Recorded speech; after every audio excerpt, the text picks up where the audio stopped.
Pričamo o dubini kanjona, reći ćemo da smo na 290 metara nadmorske visine, a nekoliko okolnih vrhova planina je preko 1500 metara, tako da ima osnova da tvrdimo da je dubina kanjona Drini na nekim mjestima preko 1000 metara.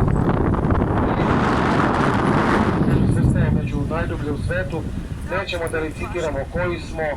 Kažu da je najdublji Grand Canyon Colorado u Americi, a pošto smo mi sada u kanjonu Drine, pošto ovo naš kanjon, mi ćemo biti skromni reći da je najljepši kanjon na svetu. Izgradnju hidroelektrane Bajina Bašta podignut je nivo jezera, odnosno vode reke Drine, ali nije ukradena lepota, u što možemo i mi da se uverimo.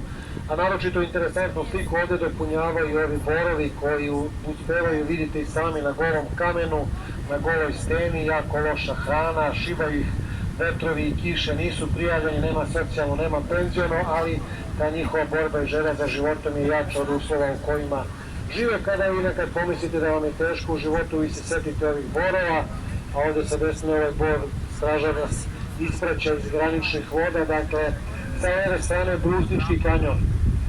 Ovaj kanjon 7-8 km se useca u planinu Taru i poprilično je poznat među ljubiteljima kanjoninga. Sa 1000 spuštate se novih 290, prolazići čitav niz jako rizičnih delova, vodopada, suženja. I kada prođemo ovaj Brusnički kanjon, ući ćemo u Republiku Srpsku. 10, 9, 8, 7, 6, 5, 4, 3, 2, 1, 0, sreća Nova godina, sve najlepše, puno zdravlja, sreće i ljubavi. Česte Raja, dobro došli u Republiku Srpsku, entitet u okviru Bosne i Hercegovine, 3,5 miliona stanovnika, u Bosni 1.200.000, u Republici Srpskoj. Dakle, izašli smo iz graničnih voda, ušli smo u plovne vode Republike Srpske i leva i desna strana pripadaju jednoj državi.